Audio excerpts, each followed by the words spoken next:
여백의 문장 오늘의 이야기. 진짜 어른의 품격은 이 태도에서 나온다. 지금 시작하겠습니다. 당신은 오늘도 누군가에게 조언을 했습니다. 그렇게 하면 안 되지. 이건 내가 잘못 생각한 거야. 진심 어린 충고였습니다. 상대방을 위한 말이었습니다. 하지만 돌아온 건 냉랭한 침묵이었지요. 혹은 방어적인 반박이었습니다. 당신이 뭘 안다고 그래? 하는 차가운 눈빛. 당신은 혼란스럽습니다. 분명 옳은 말을 했는데 왜 전달되지 않는 걸까요? 왜 상대는 마음의 문을 닫아버렸을까요? 밤이 되어 홀로 남았을 때 당신은 곱씹습니다. 내가 말을 잘못한 건가? 아니면 상대가 너무 예민한 건가? 그 순간 당신의 가슴 한편에서 작은 깨달음이 스칩니다. 혹시 내 말투가, 내 태도가, 내 표정이 상대를 판사석에 앉혀놓지는 않았을까? 나는 조언자였을까? 아니면 심판자였을까? 각오 말이죠. 우리는 착각합니다. 잘못을 지적하는 행위가 도움이라고 믿습니다. 상대의 결함을 정확히 짚어주면 그가 깨달을 거라고 생각합니다. 하지만 인간의 마음은 논리적 기계가 아닙니다. 우리는 진실보다 자존심에 먼저 반응하는 존재입니다. 심리학자들은 이를 방어기제라 부릅니다. 누군가 우리의 허물을 지적할 때 우리 뇌는 즉각적으로 위협을 감지합니다. 편도체가 활성화되고 투쟁도피 반응이 촉발됩니다. 이성적 판단을 담당하는 전두엽은 뒷전으로 밀려나죠. 상대의 말이 아무리 합리적이어도 우리는 먼저 나를 공격한다는 신호를 받습니다. 더 깊이 들어가 보겠습니다. 왜 우리는 타인의 잘못을 그토록 정확히 짚어내고 싶어 할까요? 표면적으로는 선의입니다. 상대를 도우려는 마음입니다. 하지만 그 이면을 들여다보면 미묘한 우월감이 도사리고 있습니다. 나는 이걸 알고 너는 모른다. 이 한 문장 속에는 위계가 숨어 있습니다. 보상 심리도 작동합니다. 과거에 우리가 비슷한 지적을 받았을 때의 상처, 그 상처를 치유하지 못한 채 우리는 무의식적으로 같은 방식으로 타인에게 말합니다. 나도 이런 말을 들었는데 넌 왜 받아들이지 못해? 하는 식으로. 이것은 일종의 대물림입니다. 상처받은 방식으로 상처를 주는 악순환입니다. 정의감도 한몫합니다. 우리는 세상이 공정하기를 바랍니다. 잘못한 사람은 지적받아야 하고 옳은 사람은 인정받아야 한다고 믿습니다. 그래서 우리는 스스로를 진실의 전달자로 규정합니다. 하지만 이 정의감은 때로 독선으로 변질됩니다. 내가 옳다는 확신은 상대가 틀렸다는 단정으로 이어지고 그 단정은 폭력적인 언어로 분출됩니다. 집착도 빼놓을 수 없습니다. 우리는 상대가 변하기를 바랍니다. 내 말대로 행동하기를 원합니다. 이것은 통제욕구입니다. 상대를 독립적 인격체로 보지 못하고 내 의지의 연장선으로 여기는 것입니다. 내가 이렇게 말해줬는데 왜 안 바뀌지? 하는 답답함은 사실 상대에 대한 존중 부족에서 비롯됩니다. 더 근본적인 문제가 있습니다. 우리는 말하는 행위 자체에 도취됩니다. 지적하는 순간 우리는 한 단계 높은 곳에 서게 됩니다. 교사와 학생, 의사와 환자, 현자와 우자의 관계가 형성되지요. 그 순간의 우월감은 은밀하지만 강력합니다. 그래서 우리는 계속 지적하고 싶어 합니다. 상대의 성장이 아니라 나의 우월감을 위해서. 가장 역설적인 것은 이겁니다. 우리가 상대의 허물을 지적할 때 우리 자신의 허물은 보지 못한다는 점입니다. 심리학에서는 이를 투사라고 합니다. 내 안의 결함을 인정하기 두려워 타인에게서 그것을 찾아내고 공격하는 것입니다. 내가 이기적이야 라고 말하는 순간 정작 이기적인 건 판단하는 나 자신일 수 있습니다. 커뮤니케이션 연구자들은 말합니다. 같은 내용이라도 전달 방식에 따라 정반대의 결과를 낳는다고. 너는 항상 늦어와 우리 약속 시간을 잘 지키면 더 좋을 것 같다는 사실상 같은 메시지입니다. 하지만 전자는 비난이고 후자는 제안입니다. 전자는 상대를 방어적으로 만들고 후자는 변화의 여지를 남깁니다. 문제는 우리 대부분이 전자의 방식에 익숙하다는 것입니다. 우리는 지적하는 법은 배웠지만 공감하는 법은 배우지 못했습니다. 옳고 그름을 판단하는 법은 익혔지만 상대의 입장에서 생각하는 법은 훈련받지 못했습니다.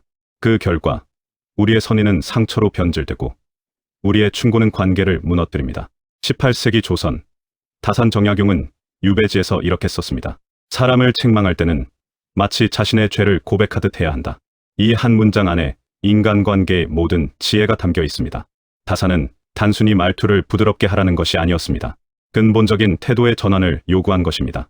자신의 죄를 고백한다는 것은 무엇일까요? 그것은 자신도 불완전한 존재임을 인정하는 것입니다.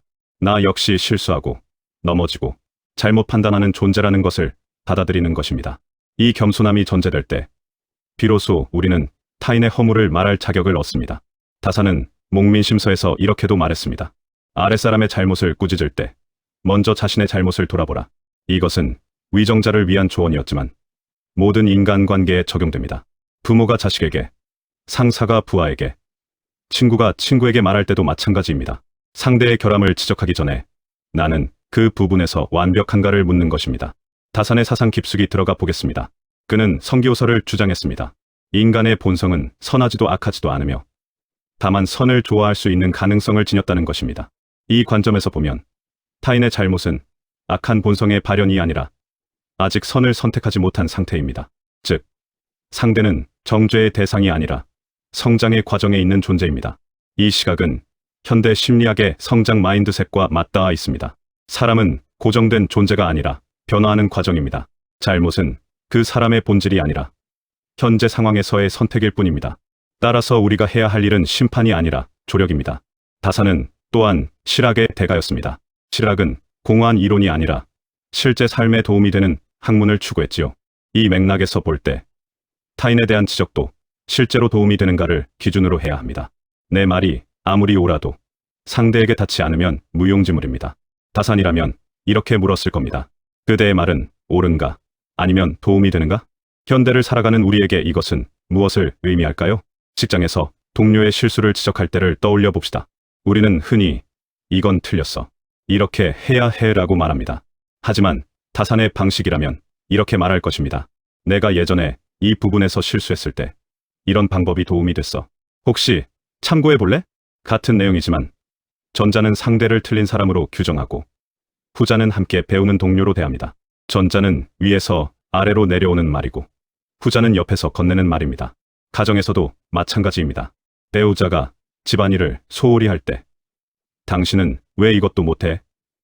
라고 말하는 대신 나도 이런 거 잘 못하는데 우리 같이 방법을 찾아볼까? 라고 말할 수 있습니다. 이것은 단순한 화법의 변화가 아닙니다. 상대를 경쟁자가 아닌 동반자로 보는 철학의 전환입니다. 다산이 강조한 조심스러움은 두려움이 아닙니다. 그것은 존중입니다. 상대의 자존심을, 상황의 복잡성을, 매 판단의 불완전성을 존중하는 것입니다. 이 존중이 있을 때 우리의 말은 비로소 폭력이 아닌 치유가 됩니다. 유교 전통에서 서라는 개념이 있습니다. 내 마음으로 남의 마음을 헤아리는 것입니다. 다산은 이 설을 실천적 차원으로 끌어올렸습니다. 단순히 공감하는 것을 넘어 그 공감을 언어로 구현하라고 요구한 것입니다. 자신의 죄를 고백하듯 이라는 표현은 바로 이 서의 언어화입니다. 현대 철학자 레비나스는 말했습니다. 타자의 얼굴은 나에게 윤리적 요구를 한다고 상대의 존재 자체가 나에게 책임을 부여한다는 것입니다. 다산의 사상도 이와 맞닿아 있습니다. 타인의 허물 앞에서 우리가 해야 할 일은 심판이 아니라 돌봄입니다. 그리고 그 돌봄은 나 자신의 불완전성을 인정하는 데서 시작됩니다. 이제 구체적인 방법론으로 들어가겠습니다. 어떻게 하면 우리는 지적이 아닌 고백으로 말할 수 있을까요? 어떻게 하면 상대에게 진정으로 닿는 말을 할 수 있을까요? 첫 번째, 말하기 전에 멈추는 연습입니다. 상대의 잘못이 문에 들어왔을 때 즉각적으로 반응하지 마십시오. 3초만 기다리십시오. 그 3초 동안 스스로에게 물으십시오. 내가 지금 왜 이 말을 하려고 하는가? 정말 상대를 위해서인가? 아니면 내 기분을 위해서인가? 이 짧은 자기 질문이 당신의 동기를 정화합니다. 두 번째, 남의 스지를 사용하십시오. 너는 항상 약속을 어겨가 아니라 나는 약속이 지켜지지 않을 때 불안해라고 말하는 것입니다. 이것은 사실의 진술에서 감정의 표현으로의 전환입니다. 사실은 논쟁을 낳지만 감정은 공감을 낳습니다. 너는 틀렸어가 아니라 나는 이렇게 느껴라고 말할 때 상대는 방어벽을 내립니다. 세 번째, 구체적 상황에 초점을 맞추십시오. 너는 항상 그래 라는 일반화는 상대를 규정하는 폭력입니다. 대신 어제 회의에서 그 말을 들었을 때와 같이 특정 사건을 언급하십시오. 사람을 공격하지 말고 행동을 다루십시오. 이것은 상대에게 변화의 여지를 남깁니다. 나는 이런 사람이야가 아니라 그때 그렇게 행동했구나로 받아들일 수 있게 합니다. 네 번째, 자신의 불완전성을 먼저 드러내십시오. 나도 이런 부분에서 완벽하지 않은데 라고 시작하는 것입니다. 이것은 위계를 해체합니다. 당신이 심판자가 아니라 동료 여행자임을 보여줍니다. 상대는 당신의 이 솔직함에서 안전함을 느낍니다. 이 사람은 나를 깎아내리려는 게 아니구나라고 인식합니다. 5번째, 질문으로 대화를 엽니다. 왜 그렇게 했어? 나는 추궁이 아니라 그때 어떤 생각이었어? 라는 탐색입니다. 질문은 상대에게 자기 이야기를 할 기회를 줍니다. 우리는 대부분 자신의 행동에 나름의 이유가 있습니다. 그 이유를 들을 때 우리는 비로소 이해하게 됩니다. 그리고 이해는 비난을 녹입니다. 6번째, 침묵을 두려워하지 마십시오. 말을 하고 난 후 조용히 기다리십시오. 상대가 방어하거나 반박해도 즉각 대응하지 마십시오. 침묵은 상대에게 생각할 시간을 줍니다. 때로는 당신의 말보다 그 이후의 침묵이 더 큰 울림을 만듭니다. 상대가 스스로 깨닫게 하십시오. 강요된 깨달음은 진정한 변화를 낳지 못합니다. 7번째, 상대의 강점을 먼저 인정하십시오. 내가 이 부분은 정말 잘하는데 저 부분은 조금 아쉬워라는 식의 접근입니다. 이것은 단순한 샌드위치 화법이 아닙니다. 진심으로 상대의 가치를 본다는 메시지입니다. 사람은 자신이 인정받는다고 느낄 때 비로소 자신의 부족함을 받아들일 수 있습니다. 8번째, 타이밍을 선택하십시오. 상대가 지치거나 방어적일 때는 최악의 시기입니다. 차분하고 여유로운 순간을 기다리십시오. 급한 마음에 던진 말은 상처만 남깁니다. 때로는 아무 말도 하지 않는 것이 가장 지혜로운 선택입니다. 모든 잘못을 다 지적할 필요는 없습니다. 9번째, 해결책을 함께 찾으십시오. 이렇게 해야 해가 아니라 우리 같이 방법을 찾아볼까?입니다. 이것은 문제를 공동의 과제로 만듭니다. 당신과 상대가 대립하는 것이 아니라 당신과 상대가 함께 문제를 마주하는 것입니다. 이 연대감이 변화를 이끕니다. 10번째, 용서와 망각의 힘을 믿으십시오. 지적하고 난 후 계속 그 일을 들먹이지 마십시오. 상대가 변화하려 할 때 과거를 무기로 삼지 마십시오. 너 예전에도 그랬잖아는 변화의 싹을 짓밟습니다. 진정한 사랑은 잊어주는 것입니다. 허물을 덮어주는 것입니다. 이 모든 방법론의 핵심은 하나입니다. 바로 깨어있는 거리두기입니다. 상대의 문제에 집착하지 말되 무관심하지도 않은 상태, 도우려 하되 통제하지 않는 태도. 이것은 역설적으로 들리지만 가장 건강한 관계의 형태입니다. 이제 우리는 알게 되었습니다. 말은 칼날이 될 수도 약이 될 수도 있다는 것을. 같은 진실이라도 전달 방식에 따라 상처가 되기도 하고 치유가 되기도 한다는 것을. 우리가 누군가의 허물을 지적할 때 그것은 사실 그 사람에 대한 우리의 태도를 드러내는 거울이라는 것을. 조심스러움은 약함이 아닙니다. 그것은 강함입니다. 자신의 불완전성을 인정할 만큼 성숙한 사람만이 진정으로 조심스러울 수 있습니다. 자신도 실수한다는 것을 아는 사람만이 타인의 실수 앞에서 겸손할 수 있습니다. 고백하듯 말한다는 것은 상대와 자신을 동등한 위치에 놓는 것입니다. 나도 너와 같은 불완전한 인간이라고 인정하는 것입니다. 이 수평적 관계 속에서만 진정한 소통이 일어납니다. 위에서 아래로 떨어뜨린 말은 상처가 되지만 옆에서 건넨 말은 위로가 됩니다. 우리는 너무 많은 말을 합니다. 너무 빨리 판단합니다. 너무 쉽게 타인의 삶에 개입하려 합니다. 하지만 정작 필요한 것은 말이 아니라 들음입니다. 지적이 아니라 이해입니다. 가르침이 아니라 함께 배움입니다. 다산이 유배지에서 그 글을 썼을 때 그는 권력을 잃은 상태였습니다. 더 이상 누군가를 훈계할 지위에 있지 않았지요. 그 낮아진 자리에서 그는 비로소 진정한 지혜를 발견했습니다. 타인에게 말을 건넬 때는 자신을 낮춰야 한다는 것을, 지적이 힘을 얻으려면 역설적으로 힘을 내려놓아야 한다는 것을. 오늘 이후 당신이 누군가의 잘못을 말하게 될 때 잠시 멈추십시오. 그리고 스스로에게 물으십시오. 나는 지금 심판자로 서 있는가? 아니면 동료로 앉아 있는가? 내 말은 상대를 무너뜨리려는 것인가? 일으켜 세우려는 것인가? 그 순간의 선택이 당신과 상대의 관계를 결정합니다. 당신의 말투가, 당신의 태도가 당신이 어떤 사람인지를 드러냅니다. 옳음을 말하는 것보다 중요한 것은 사랑으로 말하는 것입니다. 진실을 전하는 것보다 중요한 것은 존중으로 전하는 것입니다. 조심스러움은 나약함이 아니라 섬세함입니다. 머뭇거림은 우유부단함이 아니라 배려입니다. 자신의 잘못을 먼저 말하는 것은 비굴함이 아니라 용기입니다. 이 역설을 이해할 때 우리의 언어는 비로소 폭력을 벗어나 사랑이 됩니다. 그러니 이제 당신이 누군가에게 해야 할 말이 있다면 먼저 당신 자신을 들여다보십시오. 당신의 불완전함을, 당신의 연약함을, 당신의 과거 실수들을. 그 겸손함을 품고 말할 때 당신의 말은 겨우, 아주 겨우 상대의 마음에 닿을 것입니다. 물결처럼 부드럽게, 바람처럼 조심스럽게, 봄비처럼 적셔지듯이 당신은 오늘 누군가에게 어떤 말을 건네시겠습니까? 여백의 문장 오늘의 이야기. 진짜 어른의 품격은 이 태도에서 나온다. 지금 시작하겠습니다. 당신은 오늘도 누군가에게 조언을 했습니다. 그렇게 하면 안 되지. 이건 내가 잘못 생각한 거야. 진심 어린 충고였습니다. 상대방을 위한 말이었습니다. 하지만 돌아온 건 냉랭한 침묵이었지요. 혹은 방어적인 반박이었습니다. 당신이 뭘 안다고 그래? 하는 차가운 눈빛. 당신은 혼란스럽습니다. 분명 옳은 말을 했는데 왜 전달되지 않는 걸까요? 왜 상대는 마음의 문을 닫아버렸을까요? 밤이 되어 홀로 남았을 때 당신은 곱씹습니다. 내가 말을 잘못한 건가? 아니면 상대가 너무 예민한 건가?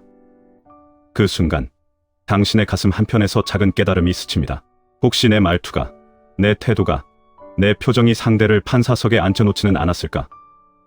나는 조언자였을까? 아니면 심판자였을까? 하고 말이죠. 우리는 착각합니다. 잘못을 지적하는 행위가 도움이라고 믿습니다. 상대의 결함을 정확히 짚어주면 그가 깨달을 거라고 생각합니다. 하지만 인간의 마음은 논리적 기계가 아닙니다.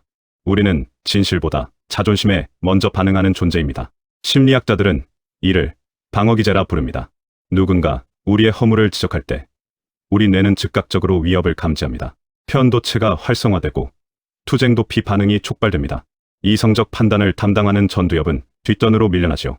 상대의 말이 아무리 합리적이어도 우리는 먼저 나를 공격한다는 신호를 받습니다. 더 깊이 들어가 보겠습니다. 왜 우리는 타인의 잘못을 그토록 정확히 짚어내고 싶어 할까요? 표면적으로는 선의입니다. 상대를 도우려는 마음입니다. 하지만 그 이면을 들여다보면 미묘한 우월감이 도사리고 있습니다. 나는 이걸 알고 너는 모른다. 이 한 문장 속에는 위계가 숨어 있습니다. 보상 심리도 작동합니다. 과거에 우리가 비슷한 지적을 받았을 때의 상처, 그 상처를 치유하지 못한 채 우리는 무의식적으로 같은 방식으로 타인에게 말합니다. 나도 이런 말을 들었는데 넌 왜 받아들이지 못해? 하는 식으로. 이것은 일종의 대물림입니다. 상처받은 방식으로 상처를 주는 악순환입니다. 정의감도 한몫합니다. 우리는 세상이 공정하기를 바랍니다. 잘못한 사람은 지적받아야 하고 옳은 사람은 인정받아야 한다고 믿습니다. 그래서 우리는 스스로를 진실의 전달자로 규정합니다. 하지만 이 정의감은 때로 독선으로 변질됩니다. 내가 옳다는 확신은 상대가 틀렸다는 단정으로 이어지고 그 단정은 폭력적인 언어로 분출됩니다. 집착도 빼놓을 수 없습니다. 우리는 상대가 변하기를 바랍니다. 내 말대로 행동하기를 원합니다. 이것은 통제욕구입니다. 상대를 독립적 인격체로 보지 못하고 내 의지의 연장선으로 여기는 것입니다. 내가 이렇게 말해줬는데 왜 안 바뀌지? 하는 답답함은 사실 상대에 대한 존중 부족에서 비롯됩니다. 더 근본적인 문제가 있습니다. 우리는 말하는 행위 자체에 도취됩니다. 지적하는 순간 우리는 한 단계 높은 곳에 서게 됩니다. 교사와 학생, 의사와 환자, 현자와 우자의 관계가 형성되지요. 그 순간의 우월감은 은밀하지만 강력합니다. 그래서 우리는 계속 지적하고 싶어 합니다. 상대의 성장이 아니라 나의 우월감을 위해서. 가장 역설적인 것은 이겁니다. 우리가 상대의 허물을 지적할 때 우리 자신의 허물은 보지 못한다는 점입니다. 심리학에서는 이를 투사라고 합니다.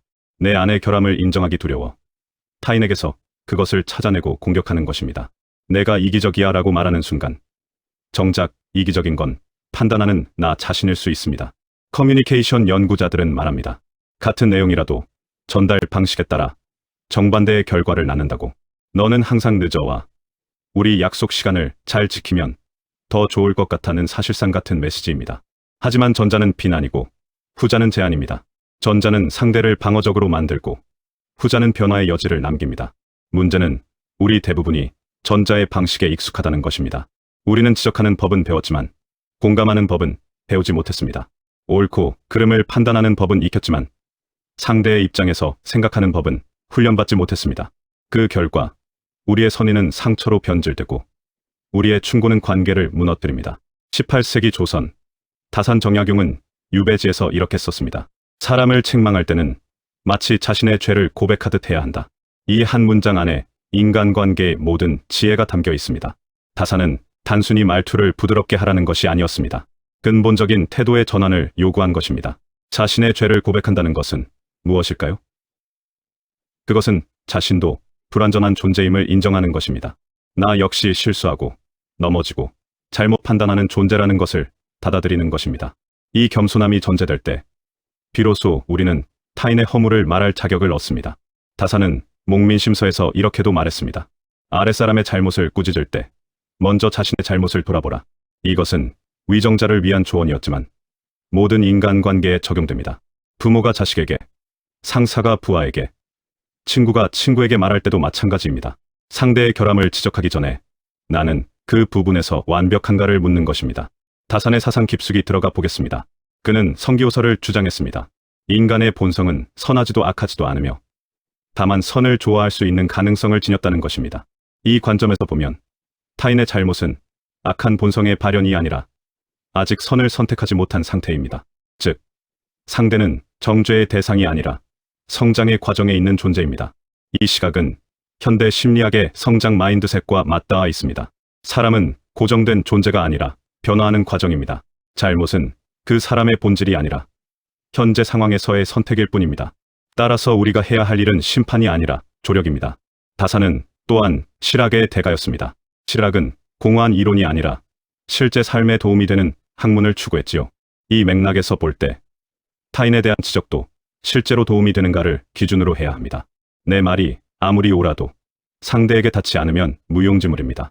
다산이라면 이렇게 물었을 겁니다. 그대의 말은 옳은가? 아니면 도움이 되는가? 현대를 살아가는 우리에게 이것은 무엇을 의미할까요? 직장에서 동료의 실수를 지적할 때를 떠올려 봅시다. 우리는 흔히 이건 틀렸어. 이렇게 해야 해라고 말합니다. 하지만 다산의 방식이라면 이렇게 말할 것입니다. 내가 예전에 이 부분에서 실수했을 때 이런 방법이 도움이 됐어. 혹시 참고해 볼래? 같은 내용이지만 전자는 상대를 틀린 사람으로 규정하고 후자는 함께 배우는 동료로 대합니다. 전자는 위에서 아래로 내려오는 말이고 후자는 옆에서 건네는 말입니다. 가정에서도 마찬가지입니다.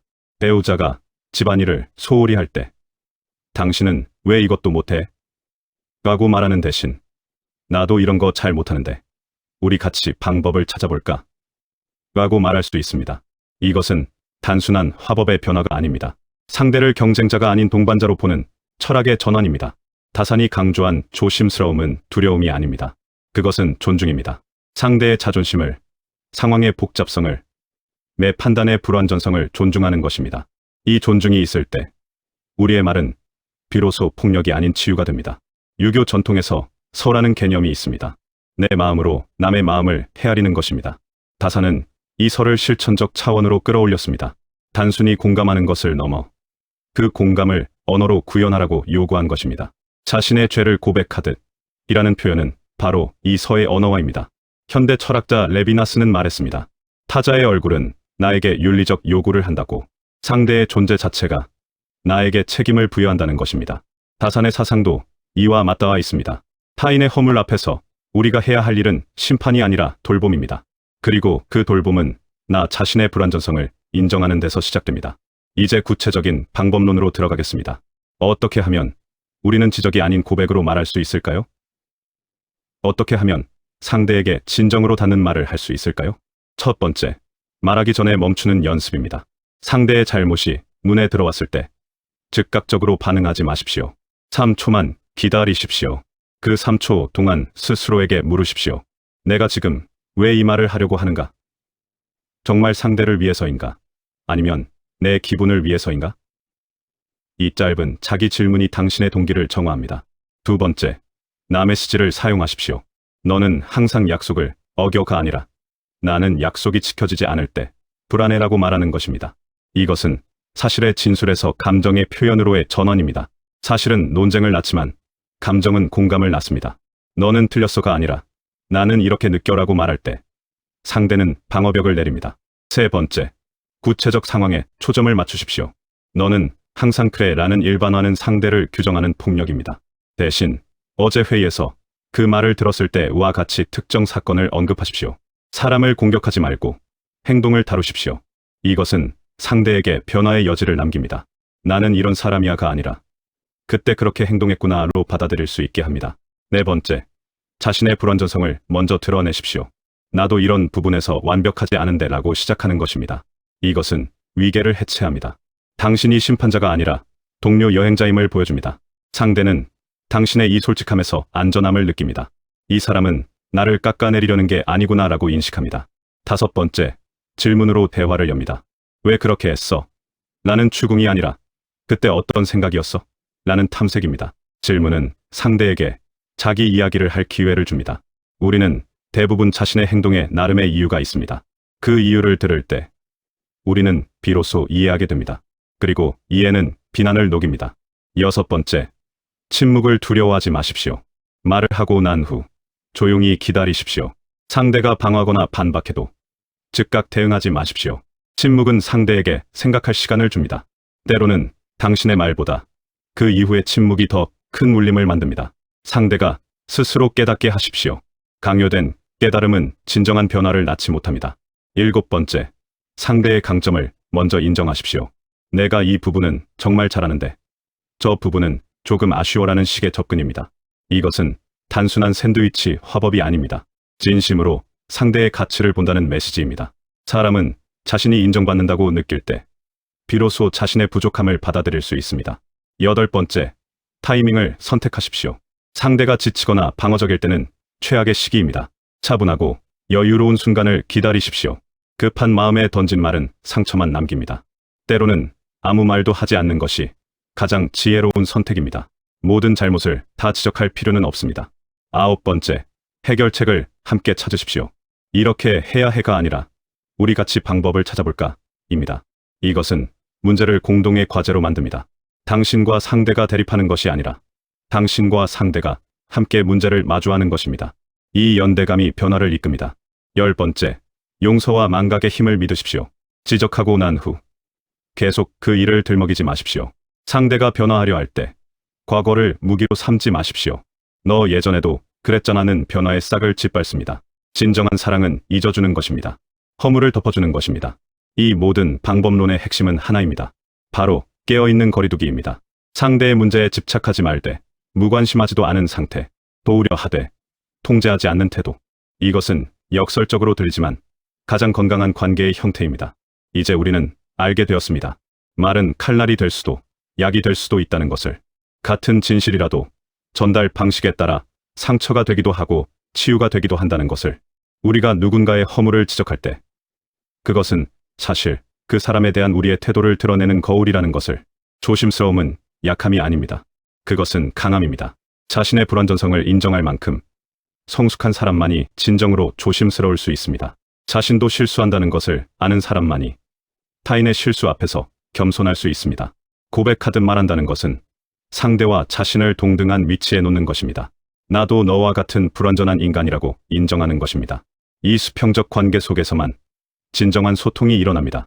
위에서 아래로 떨어뜨린 말은 상처가 되지만 옆에서 건넨 말은 위로가 됩니다. 우리는 너무 많은 말을 합니다. 너무 빨리 판단합니다. 너무 쉽게 타인의 삶에 개입하려 합니다. 하지만 정작 필요한 것은 말이 아니라 들음입니다. 지적이 아니라 이해입니다. 가르침이 아니라 함께 배움입니다. 다산이 유배지에서 그 글을 썼을 때 그는 권력을 잃은 상태였습니다. 더 이상 누군가를 훈계할 지위에 있지 않았지요. 그 낮아진 자리에서 그는 비로소 진정한 지혜를 발견했습니다. 타인에게 말을 건넬 때는 자신을 낮춰야 한다는 것을, 지적이 힘을 얻으려면 역설적으로 힘을 내려놓아야 한다는 것을. 오늘 이후 당신이 누군가의 잘못을 말하게 될 때 잠시 멈추십시오. 그리고 스스로에게 물으십시오. 나는 지금 심판자로 서 있는가? 아니면 동료로 앉아 있는가? 내 말은 상대를 무너뜨리려는 것인가? 일으켜 세우려는 것인가? 그 순간의 선택이 당신과 상대의 관계를 결정합니다. 당신의 말투가, 당신의 태도가 당신이 어떤 사람인지를 드러냅니다. 옳음을 말하는 것보다 중요한 것은 사랑으로 말하는 것입니다. 진실을 전하는 것보다 중요한 것은 존중으로 전하는 것입니다. 조심스러움은 나약함이 아니라 섬세함입니다. 머뭇거림은 우유부단함이 아니라 배려입니다. 자신의 잘못을 먼저 말하는 것은 비굴함이 아니라 용기입니다. 이 역설을 이해할 때 우리의 언어는 비로소 폭력을 벗어나 사랑이 됩니다. 그러니 이제 당신이 누군가에게 해야 할 말이 있다면 먼저 당신 자신을 들여다보십시오. 당신의 불완전함을, 당신의 연약함을, 당신의 과거 실수들을. 그 겸손함을 품고 말할 때 당신의 말은 겨우, 아주 겨우 상대의 마음에 닿을 것입니다. 물결처럼 부드럽게, 바람처럼 조심스럽게, 봄비처럼 적셔지듯이 당신은 오늘 누군가에게 어떤 말을 건네시겠습니까?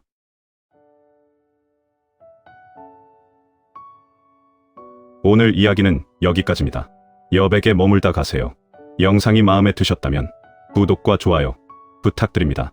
여백의 문장을 준비함에 있어 큰 도움이 됩니다. 감사합니다. 여백이었습니다.